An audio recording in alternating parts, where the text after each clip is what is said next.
Bueno, hola a todos de vuelta. Esta es la segunda parte de peritonitis. ¿Está bien? Segunda parte de peritonitis. Es una aula un poco extensa, ¿verdad? Porque muy complejo las repercusiones a nivel de peritoneal. Ya vamos a ir viendo poco a poco. Estamos tratando de explicar bien así un poco de histología, anatomía, vamos a ver un poco de fisiología, todo relacionado a la peritonitis, ¿está bien? Bueno, entonces aquí está viendo el slide de fisiología. Sí. Ahora ya miro los mensajes porque siempre ahí responden. Perfecto. Gracias, gracias. Bueno, fisiología. Entonces, una membrana serosa, ya sabemos. Estoy lembrando de segundo año, ¿eh? Lembran fisiología. Gratos recuerdos, ¿verdad? O a veces no muy gratos, ¿verdad? Porque fisiología es tremendo. ¿Saben los libros? No sé si ustedes saben el libro de Guyton también. De Guyton ahí. Así un libro que necesita más de un año para leer solamente fisiología.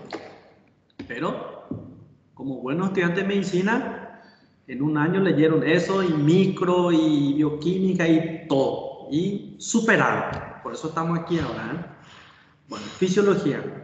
Resumen, visión quirúrgica nada más. Acá dice una manera serosa, continua, ya dijimos, hay una cavidad, tiene doble función, o sea que tiene varias funciones, pero aquí resaltamos más su función de secreción y absorción, ¿está bien? Secreción y absorción, vamos viendo por qué. Acá estamos en este slide donde dice, me avisa si no ven el slide, ¿verdad? Acá estamos en el donde dice permite el deslizamiento. Permite el deslizamiento. Bueno, desinfección de las vísceras. Esto ya saben, ya le van a lembrar seguro. Permite el deslizamiento sin fricción, ayuda a la movilización. Tanto la pleura y el pericardio tienen esa misma función, el peritoneo también. ¿Y cómo hace eso? Porque tiene líquido, tiene un líquido, un fluido lubricante. ¿Está bien? Dijimos ya que lo normal es hasta menos de 80 ml, ¿verdad? Menos 80. Claro que van a ver por ahí, se ve que hay 100 ml, otro que dice 50, pero por lo menos una media de menos de 80, ¿está bien? Muy importante porque a veces pedimos ultrasón y informa líquido libre en cavidad abdominal y a veces pensamos que es patológico. A veces pensamos que es patológico, pero vamos a ver que hay mismo una cantidad pequeña, siempre. Pero no digo que líquido libre aproximadamente 500 ml o 1000 ml, hay otra cosa, ¿verdad? Pero lembrar que tiene un poco. Que vemos aquí, miren el líquido peritoneal, ceroso, amarillento, amarillo claro, ¿verdad? Y nada más y nada menos que estéril, obviamente, ¿verdad? Estéril. Cuando entonces sobreinfecta, ahí es un problema, ¿verdad? Ahí es un problema. Acá, por ejemplo, una toma, miren cómo le... ¿Por qué es importante ver esto? Porque a veces nosotros dejamos un dreno en el postoperatorio. La pasada preguntaban, creo que Jessica preguntó, las indicaciones de dreno, de dejar dreno en la cavidad abdominal. Justamente, una de sus indicaciones es para, por si hay dudas en la hemostasia, dudas en una anastomosis, en una sutura, en una ligadura de la base apéndice. Entonces colocamos un dreno y observamos la característica del líquido que sale por el dreno, ¿verdad? Y la característica del líquido peritoneal normal es así, amarillo claro, inclusive más claro que este, mucho más claro que este. Yo le coloqué nomás una foto que encontré ahí, es mucho Não más está claro. gravando. Mismo verdoso. Não está gravando. Está gravando, sim. Espeso en forma de amarillento espeso, ahí puede, pus, ¿verdad? Verdoso puede ser. Entonces, sabemos la característica. Y si está sangrando, obviamente va a tener color rojo, ¿verdad? Entonces, saber la característica del líquido en el día de mañana, cuando están en el hospital, van a ver a un paciente y tienen que describir su drenaje y el líquido que tiene. Hay que describir qué color, la cantidad, ¿verdad? Se describe porque para ver si está normal o no. Dice, es renovado permanentemente por un proceso de secreción-absorción y se mantiene alrededor de 80 ml. Entonces, secreción, absorción, secreción, esa es la dinámica. ¿Está bien? Dice la célula como una membrana, esto es interesante, miren, es una membrana semipermeable bidireccional. Absorbe, secreta, absorbe, secreta, absorbe, secreta, ¿verdad? Puede hacer eso con líquido y gases, ¿verdad? Líquido y gases. Esto ya vimos, la circulación del líquido, dijimos que la presión abdominal es positiva, ¿verdad? Pero en el espacio subdiafragmático se hace negativa por el movimiento de pistón, el movimiento que hace el diafragma, ¿verdad? Lembrando que el tórax mismo es un lugar donde la presión intratorácica es negativa, ¿verdad? Pues eso explica por qué, por ejemplo, supongamos una hernia diafragmática, una perforación por herida de arma blanca, por ejemplo, en el diafragma. ¿Cuál es la tendencia? ¿Que el órgano del abdomen vaya al tórax o que los órganos del tórax vayan al abdomen? ¿Qué es lo que ocurre? Son los órganos abdominales los que tienden a entrar en el tórax. ¿Por qué? Porque ahí hay una presión negativa y acá hay una presión positiva, ¿verdad? Entonces tiende a entrar hacia el tórax. No sé si da para lo que estoy explicando. Entonces, en una hernia diafragmática eso es lo que ocurre. A veces pasa al colon, el intestino delgado, pasa al tórax, ¿verdad? Entonces, lo mismo ocurre con los líquidos. Miren, por una presión negativa hay una tendencia de ir ahí. Entonces, acumula aquí en esa zona los líquidos, forma más abscesos y cosas así, colecciones purulentas. Dice, absorbido por el peritoneo subdiafragmático. Esto explica el sentido de la circulación de los líquidos infectados y la localización más frecuente de los abscesos. Ya hablamos de eso, ¿verdad? Vamos a pasar. Híjole, este le coloqué una tabla aquí para que puedan mirar después cuando tengan tiempo. Factores que favorecen o dificultan la remoción de partículas de la cavidad abdominal. Estamos hablando, por ejemplo, de bacterias, detritos, una perforación de úlcera, puede eliminar fibras alimentarias por ahí en la cavidad abdominal. Entonces, hay mecanismos, y el líquido purulento, por ejemplo, en una reacción inflamatoria, en una peritonitis, ¿verdad? Hay mecanismos efectuados para absorber, para remover esa sustancia. Factores favorecedores y obstaculizadores. Miren, movimiento respiratorio. Eso, ese movimiento de diafragma ayuda a esa absorción, ¿verdad? Incremento de la presión abdominal, la presión negativa intratorácica ayuda a la inflamación peritoneal. Entonces, esos son, acá vemos los efectos. Les dejo después esto para que puedan mirar, ¿verdad? Factores obstaculizadores. Miren, la postura es semisentado. Miren lo que es, La postura es semisentado, entonces desplaza los líquidos hacia la pelvis por la gravedad, ¿verdad? Entonces, un paciente con peritonitis, ya en el postoperado igual, ¿qué le recomendaríamos? No vamos a decirle que esté sentado, ¿verdad? Por lo menos que esté en decúbito dorsal y que eleve por lo menos 45 grados la cabecera, ¿verdad? Pero ven cómo la postura no favorece la circulación del líquido de fluido intraperitoneal. Derrame pleural, laparostomía, lo que es anestésico general, hipoventilación, anestésico general, miren lo que es alerta, dice, altera la bomba diafragmática que se va moviendo como un pistón, ¿verdad? Le dejo datos para ir profundizando para los que quieran, ¿verdad? Los epiplones, estamos hablando de fisiología, ¿verdad? Tiene una actividad inmunitaria. ¿Cómo? Mire, deriva sobre todo por el aporte de macrófagos. Esto es lo que es interesante. El epiplón mayor, por ejemplo, ¿verdad? Se traslada hacia el foco inflamatorio. ¿Cómo? Por el movimiento peristáltico, ¿verdad? Y la fuerza de la gravedad, dice, cubriendo y bloqueando la zona. Es lo que conocemos como plastrón. Lembra que ya hablamos de eso en apendicitis, ¿verdad? Entonces, también puede bloquear una diverticulitis perforada, una úlcera, también puede bloquear una vesícula. Entonces se movimenta, ¿verdad? ¿Cómo se movimenta? Es por los movimientos peristálticos, por ejemplo. Información adicional, estamos hablando de fisiología, ¿verdad? La capacidad de absorción, de secreción. Acá tenemos un ejemplo claro. Esto es una información para los que quieren investigar después. La diálisis peritoneal, por ejemplo, miren. Se generan soluciones de diálisis en el abdomen y ahí se hace el intercambio. Lembrando que el peritoneo es una membrana semipermeable bidireccional. Entonces, miren, solamente para ver la capacidad del peritoneo. Otra cosa que podemos hablar es la derivación ventrículo-peritoneal. No sé si ya escucharon hablar, seguro que sí. Cuando un paciente con una hidrocefalia, por ejemplo, lembran si hay una obstrucción ahí de los ventrículos cerebrales o del acueducto de Silvio, no sé si recuerdan, se acumula líquido ahí adentro, empieza a aumentar la cabeza, ahora la hidrocefalia. Y si hay obstrucción, ese líquido tiene que circular. Entonces, y si no se puede vencer la obstrucción, se coloca un dreno, ¿verdad? Un catéter en el ventrículo y se envía en la cavidad peritoneal, ¿está bien? Entonces, seguro que ya vieron por ahí alguno. Entonces se envía ahí. ¿Y cómo es eso? Porque el peritoneo tiene una capacidad de absorción. Entonces, solamente estamos resaltando la capacidad del peritoneo. Otra cosa, transfusión sanguínea, por ejemplo. Transfusión sanguínea también se puede hacer a través de la cavidad peritoneal, ¿verdad? En una transfusión intrauterina, por ejemplo, lo más frecuente, claro, es a través de los vasos umbilicales, ¿verdad? De forma menos frecuente también se puede hacer a nivel de la cavidad peritoneal, ¿está bien? Entonces son de repente curiosidades, más informaciones anexas para resaltar la capacidad del peritoneo. Este RH, lembra que cuando este había un mecanismo, lembra cuando la mamá es RH positivo y el feto es RH negativo, entonces en un segundo embarazo puede reaccionar ya.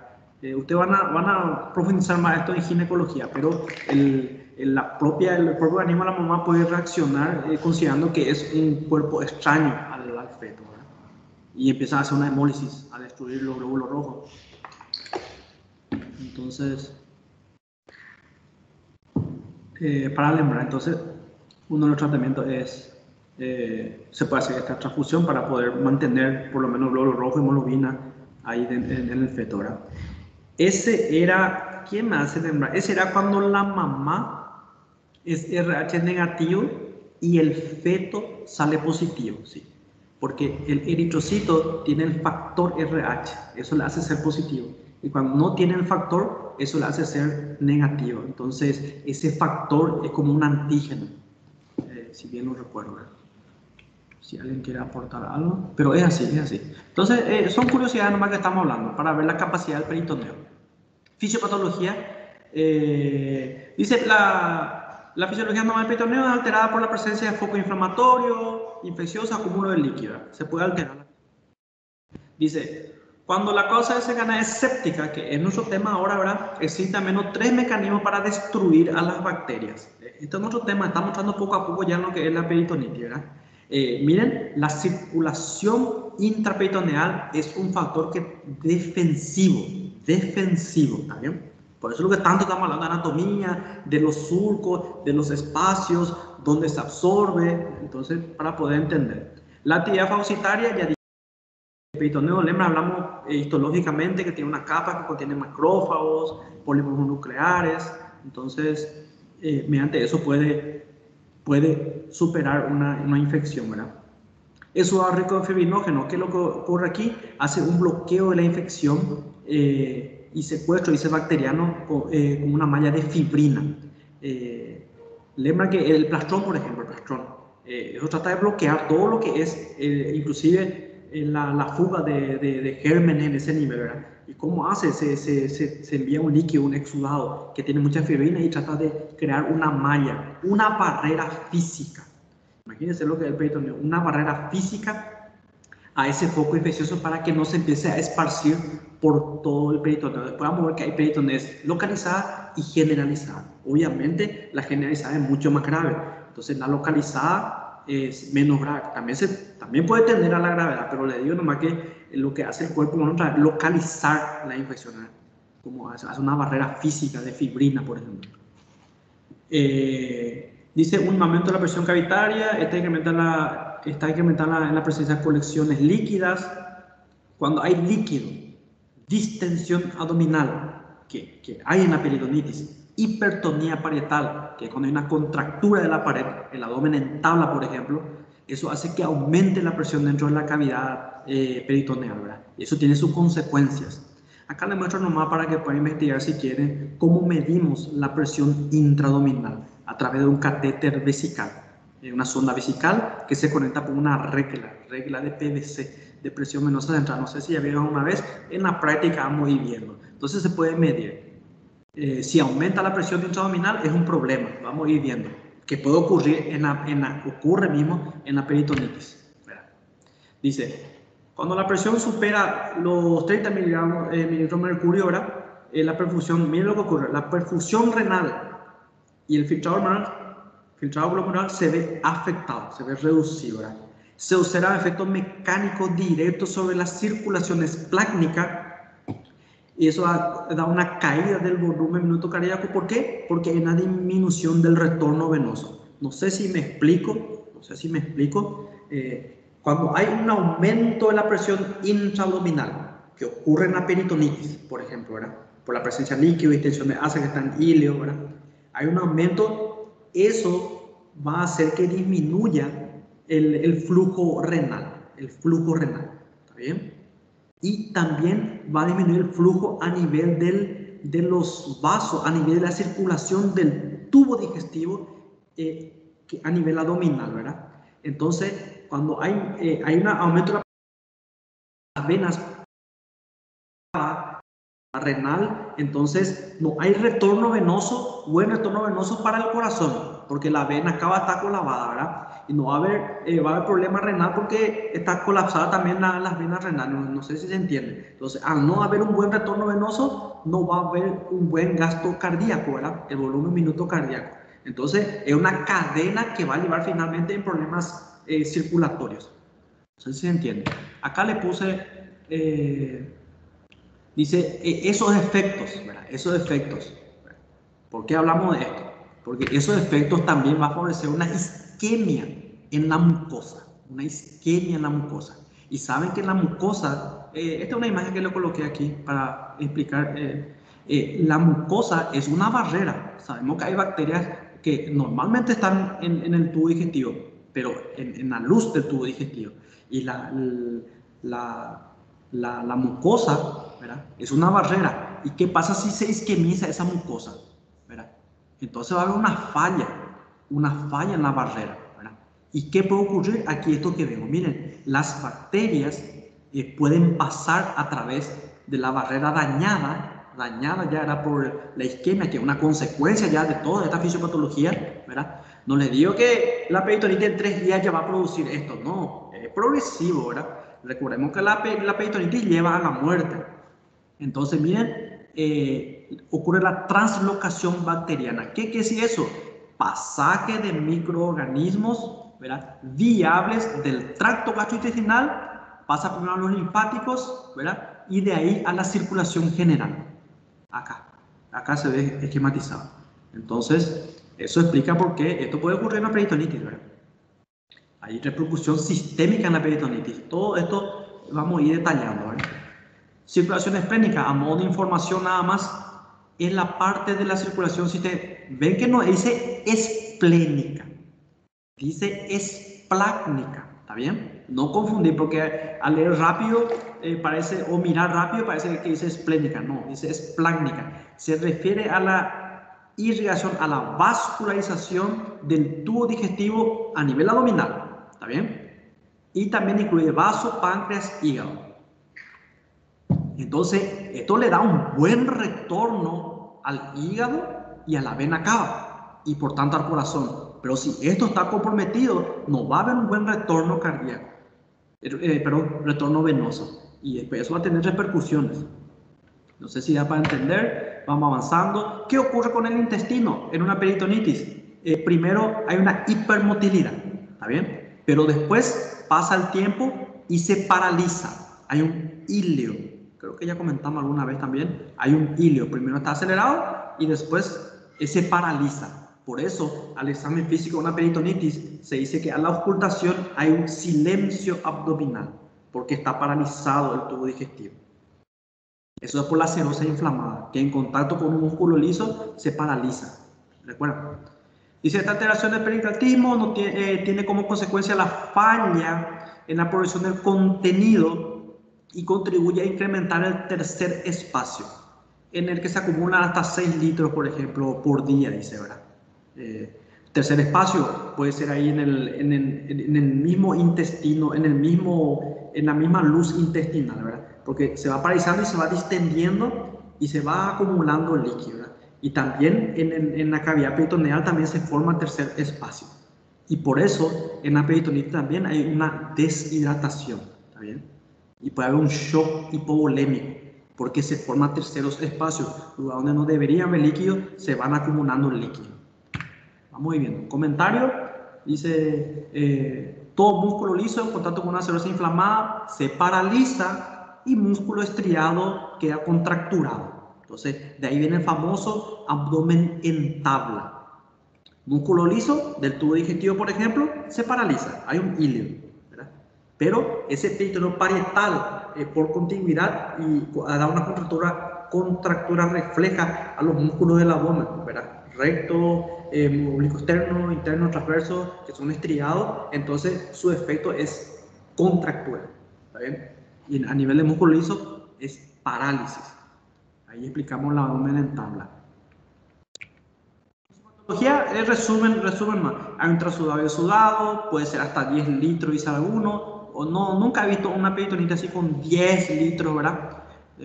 Tal vez una citis lo que puede haber muchos litros, que después se puede sobreinfectar y da una peritonitis, ¿verdad? Pero está escrito, ¿verdad? Saben lo que todo es muy variable, ¿verdad? Hilo paralítico ya dijimos, acumula líquido, hay edema del peritoneo, miren, deshidratación por tercer espacio. Eso lleva a una hipovolemia, por ejemplo, y miren, hay una alteración mecánica, hay alteración respiratoria, mecánica y cardíaca, alteración cardíaca. ¿Por qué mecánica? ¿Cuál es el problema? El problema es que aumenta la presión intraabdominal y el diafragma no puede contraerse completamente, ¿verdad? Porque hay una resistencia, hay un aumento de la presión, ya sea por líquido o por distensión de las asas. Entonces, no va a poder respirar bien, ¿verdad? Entonces, una alteración mecánica. Y la cardíaca ya sabemos que por aumento de la presión no hay un buen retorno venoso porque empieza a colabar el sistema esplácnico, ¿verdad? Y el retorno por la vena cava. Entonces, por eso. Esto lleva a un shock hipovolémico septicético, falla multiorgánica y muerte. Entonces, evolución natural de la peritonitis, si no se soluciona, puede llegar a la muerte según este esquema que estamos viendo ahora. O sea que hay que ir analizando poco a poco. Acá, este es un cuadro que les voy a dejar para que puedan analizar. Siempre que doy algo de peritonitis, muestro este cuadro, inclusive para lembrar. Recuerdo cuando estaba cuarto año, tenía un profesor también que, bueno, nos daba aula, ¿verdad? Y este cuadro quería que hagamos en la prueba. Imagínense, este cuadro, él gustaba de este cuadro.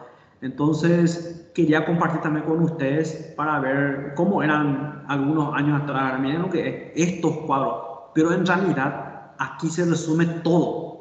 Con esto van a dominar lo que es la fisiopatología y la evolución de la peritonitis. Les recomiendo para lo que quieran analizar.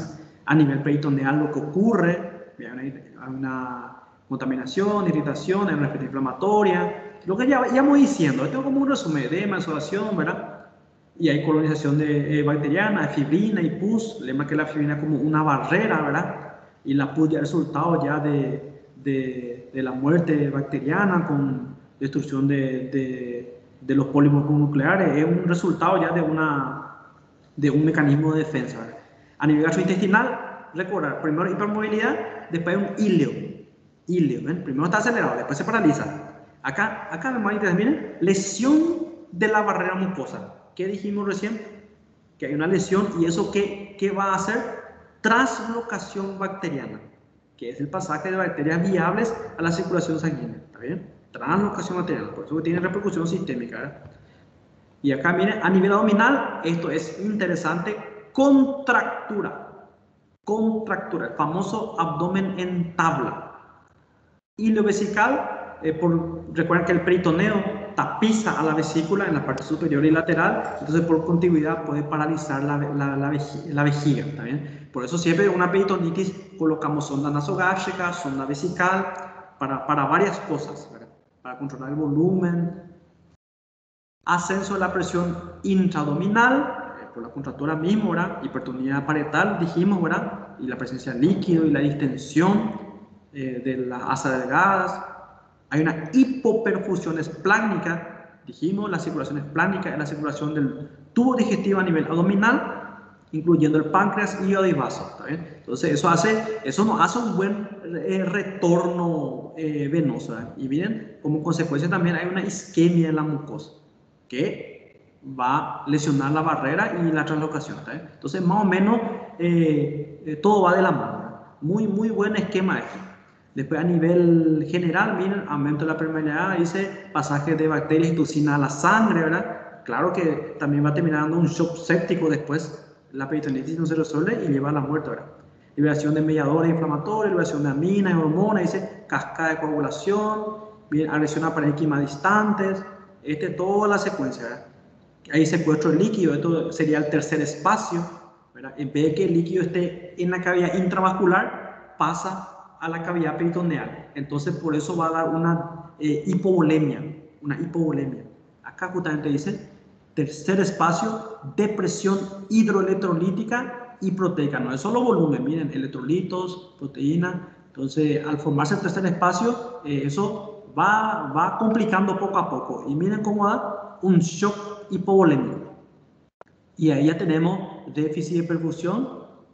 Dice acá, participación de la bacteria en el shock séptico, falla multiorgánica y muerte. Una pregunta. ¿Están ahí? A ver, ¿quién está por ahí? ¿Están todavía por ahí? ¿Alguien está por ahí? No sé si están cansados. Sí, profe, estamos acá. Gracias por responder. ¿Qué le pareció el resumen de este cuadro? ¿Una locura total o ya da para ir entendiendo? ¿Da para ir entendiendo o el cuadro es algo que obsoleto? No sé, yo expliqué muy rápido. No sé si confundí más o con todo lo previo que ya dimos, no sé si da para entender. Una llamada dice que sí. Me habla nomás, vamos a detenernos algo. Es un resumo, profe, No muy entiendo, bueno. pero estos cuadros son fenomenales. Saber todo eso es saber todo el resto, todo prácticamente. Entonces, les recomiendo que analicen otra vez después. Le va a servir para siempre. Cuarto año, quinto año, sexto año y su futura vida en médicos. Y peritonitis es algo muy frecuente. Entonces, vamos a avanzar. Avancemos. Peritonitis agua. Ahora empezamos nuestro tema. ¿Está bien? No sé cuántos minutos se pasó. ¿Alguien me puede decir cuántos minutos se pasó? Opa. 32. Porque justamente puedo cortar ahora este e iniciar otro. Adelante, profe, adelante.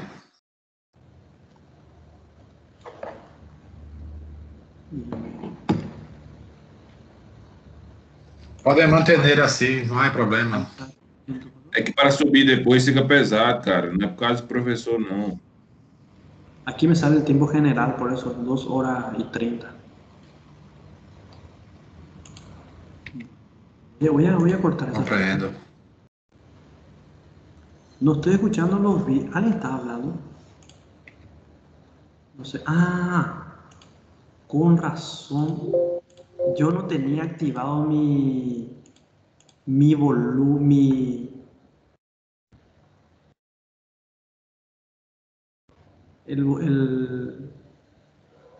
no daba por alguien habló, porque yo veo acá que a veces sale que alguien está hablando, pero no escuchaba. Yo pensé que era un error nomás. ¿Cuántos minutos se pasaron? 32. 32. Bueno. Voy a detener ahí.